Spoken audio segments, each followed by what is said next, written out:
c'est là. Allez, Nchango à tous, bienvenue sur un nouveau numéro de votre programme préféré, le Gestor Show. Vous êtes sur Gestor Média et c'est un plaisir pour nous de vous retrouver tous les vendredis à partir de 19h. L'équipe est la même et Sonobian que je suis et je m'en vais vous présenter toutes les personnes qui m'accompagnent de leur énergie positive, à commencer par la First Lady. Elle s'appelle Miss Kay et aujourd'hui, elle nous a emmenés, du moins, allez, elle a revu sa crinière d'or et aujourd'hui, on en profite. Elle s'appelle Miss Kay. Miss Kay, comment tu vas? Ça va et toi? Est-ce qu'on peut faire du bruit pour Miss Kay, s'il vous plaît? C'est quand même la First Lady sur sur ce plateau. Vraiment. Donc, on ne peut pas t'accueillir en un de mots. Je commence à être un peu négligée sur le monnaie. Tu comprends pourquoi maintenant Miss Kay, Est-ce que tu comprends maintenant pourquoi tu auras toujours ta place de je First prends Lady. ton parti avec force et vigueur parce que je sens que je suis en train de recevoir le même sort là. Non, c'est pas possible. C'est pas possible. Miss Kay, ça va? Ça va. Le week-end, comment il se prépare? Tranquillou avec... Bon, on va pas faire de la pub gratuite, mais bon. Ouais, oui. Il y a quelque chose qui se passe ce week-end et je tiens un atelier au niveau du Musée national, donc passez faire un tour. Ouais, bien sûr qu'on y sera. Bon, allez, ça va juste demander qu'on casse un peu nos tirelires, mais bon. Bon, ils viendront en parler eux-mêmes. Hein. Je ne suis pas payée pour ça. Voilà. Donc, voilà. Très bien. Et bien sûr qu'on profite de ton énergie sur ce plateau. Et je m'en vais me présenter celui qu'on ne présente plus, puisque s'il n'est pas là, le plateau est terne parce que c'est le Flower Boy et il met de la bonne énergie sur le plateau. Il s'appelle Solomoni. Est-ce qu'on peut faire du bruit pour lui, s'il vous plaît? Solomoni, ne te plains plus de ce que je te présente de façon... Voilà. Là, tu as une présentation en grande pompe. Voilà. Ça va, Solomoni? Oui, ça va très bien. La semaine, comment elle s'est passée? Comment est-ce que tu... Elle s'est passée. Très bien, allez, c'est la fin des vacances, hein, et qui dit fin des vacances dit aussi début de la petite saison des pluies, et c'est aussi la période à laquelle, en général, les élèves reprennent le chemin de l'école. C'est aussi dans cette période que les étudiants qui envisagent poursuivre leurs études hors du pays commencent à s'organiser et rassembler toute la paperasse nécessaire en vue d'obtenir le sésame qui leur permettra justement de poursuivre leurs études dans le pays qu'ils auront sollicité. Et c'est justement pour ça qu'on est là aujourd'hui, parce qu'on reçoit Campus France Gabon pour parler de demandes, d'échanges, d'informations, parce que c'est la 3e édition de leur journée porte ouverte. Et aujourd'hui, pour en parler, nous recevons Madame Magali Essonne-Françoise Marie, qui est responsable adjointe de Campus France. Madame... Magali Essonne. Magli, oui, c'est ça. Comment allez-vous, madame? Dis bruit, s'il vous plaît. Make some noise. Notre invité. Ça va bien? Je vais bien, merci. Voilà, c'est ça. Enfin, il y a déjà le sourire là, rayonnant, il y a du rouge, il y a du sourire, et nous, on est contents. Ça envisage quelque chose de bien. Alors, Campus France Gabon, jusqu'à aujourd'hui, pour moi, ça a toujours été comme une sorte de nébuleuse, en fait. On entend juste Campus France Gabon. Et enfin, j'étais déjà au lycée qu'on parlait de Campus France Gabon.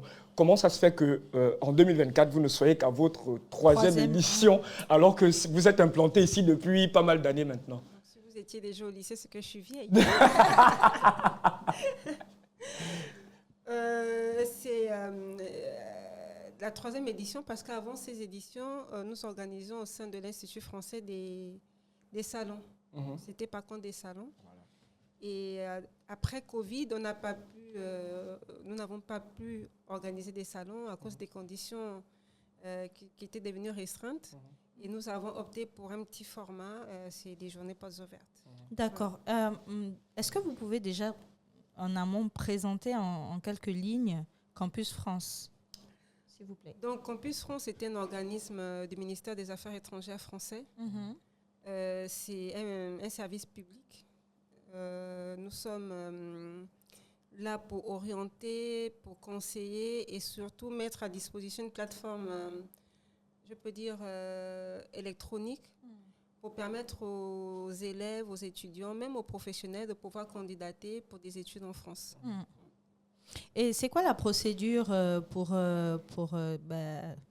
s'enregistrer, ou comment on fait pour Donc là, nous sommes monter une candidature? D'accord. Donc là, nous sommes en fin de procédure. Donc, les inscriptions pour la campagne 2024 sont terminées. Et là, comme il a si bien dit, les étudiants sont en train de partir. Et la prochaine campagne va débuter au 1er octobre 2024. D'accord. Donc, comment ça se fait? Il faudrait déjà candidater via la plateforme Études en France. Donc, du 1er octobre au 13 décembre pour la rentrée de septembre 2025. Donc, pour pouvoir candidater, il faut avoir en sa possession des bulletins pour les élèves de terminale. Donc, pour nos futurs bacheliers, les bulletins de seconde, première et le premier trimestre de terminale. Et pour les étudiants, il faut être en possession de leur élevé de notes supérieures ainsi que les attestations de réussite. Ou pour ceux qui sont en cours, une attestation de scolarité. Alors, lorsqu'on parle de portes ouvertes, il s'agit de quoi? De journée porte ouverte, il s'agit de quoi exactement? Quelles sont les différentes activités qui seront menées ce jour-là? D'accord. Donc, durant ces journées portes ouvertes, cette journée, nous aurons la possibilité de recevoir et d'accueillir aussi certains partenaires, certains établissements, donc des établissements qui ont des représentants ici localement, mais aussi des institutions et des banques. Voilà.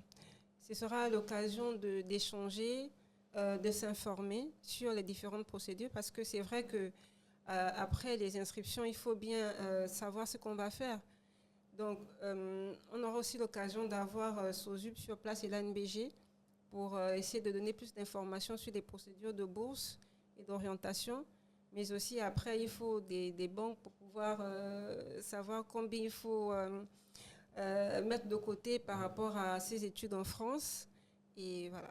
Il y aura aussi des conférences qui porteront tout autour de ce thème-là. Très bien. Solomoni, tu as certainement des interrogations par rapport à... Alors déjà, ce que je veux savoir, c'est est-ce que c'est gratuit? Est-ce qu'il y a un montant qu'on doit payer pour participer aux journées portes ouvertes? Et est-ce qu'il faut appeler avant de venir? Est-ce qu'on doit réserver? Comment ça se passe? D'accord. C'est gratuit. Donc l'entrée est gratuite et ouverte à toutes les personnes. Parents, enfants, élèves, étudiants, professionnels. C'est à partir de 9h, tout le monde peut venir. D'accord. Et du coup, moi, ce que je voulais savoir, c'est pour les gens qui ont déjà, qui ont déjà fini leurs études, donc qui sont déjà des professionnels, etc. Est-ce qu'il y a une possibilité de postuler ou comment on dit ça en français? To apply. C'est ça? De postuler pour un diplôme supérieur ou autre chose. Oui, c'est tout à fait possible. Il y a ceux qui se réorientent. Hein. Donc, vous avez peut-être fait des études en management et vous voulez vous spécialiser dans un domaine du management parce que vous êtes en poste depuis peut-être 5 ans. On vous demande de vous spécialiser en ressources humaines. Donc, vous pouvez tout à fait reprendre vos études et passer un master, tout dépend du diplôme que vous avez. Et c'est valable pour les fonctionnaires, voilà, c'est possible. D'accord. Donc, la 3e édition des Journées Portes Ouvertes. Donc là, on est déjà à l'organisation et tout est fin prêt pour pouvoir accueillir... Tout est fin prêt. Vous attendez combien de personnes à peu près? Environ 2500 personnes. Wow. Ah, c'est une seule journée? Deux journées, sur 2 journées. Donc, première journée, 2500. Deuxième journée, 2500. Donc, un peu plus de 5000 personnes. Hein, exactement. Voilà. Donc, de 9h pratiquement à 16h30. Voilà. Quelques activités surprises. Ils auront une petite surprise le samedi. Très bien. Voilà. Très bien. Est-ce que vous avez cette caméra-là? D'accord. Si vous avez un message à faire passer auprès de tous ces étudiants qui vous regardent et qui peut-être nourrissent nourrissent le rêve, caressent le rêve justement de se voir continuer leurs études en France. D'accord. Déjà, je tiens à vous remercier parce que pour les parents, les élèves, je sais que c'est toujours pas facile de candidater via Campus France. Nous sommes à votre disposition pour toute information. Le samedi et le dimanche, vous aurez des speed dating, donc des conseils personnalisés en fonction de ce que vous voulez faire. N'hésitez pas, l'entrée est gratuite. Nous vous attendons nombreux. Voilà. 13 et le 14 septembre à partir de 9h. Très bien. Super. Miss Kay, toi qui envisageais justement briguer un nouveau master, c'est peut-être l'opportunité pour toi de... Oui, je pense que je vais faire un tour parce que j'avais commencé justement le processus et puis je ne sais pas ce qui m'a bloqué. Oui, je ne sais pas trop ce qui m'a bloqué, mais j'y serai parce que j'y tiens vraiment. Donc, et est-ce qu'il y a un coût pour s'inscrire à Campus France? Oui, oui. Donc, les frais de dossier s'élèvent à 80 000 uniquement. D'accord. Uniquement. Ok. 80 000. 80 000. Non remboursable. Hein. Soit dit en passant. Non remboursable. Bon, allez, Madame Françoise-Marie, merci d'être passée nous voir. Merci à vous aussi pour l'accueil. C'est comme ça. Et passez Ouais. un super week-end. Et façon, on se revoit. On sera certainement là pour journée porte entre le 13. Si ce n'est pas le 13, ce sera le 14. Dans tous les cas, on sera là. Vous pouvez venir également le... On est le 13, donc on sera là demain. Voilà, le 13, nous sommes encore en studio. Oui, bien sûr. Écoutez, venez le 13. Comme je disais, il y a une petite surprise et que vous serez les bienvenus. Ok. Voilà. Merci. Nous, on aime les surprises.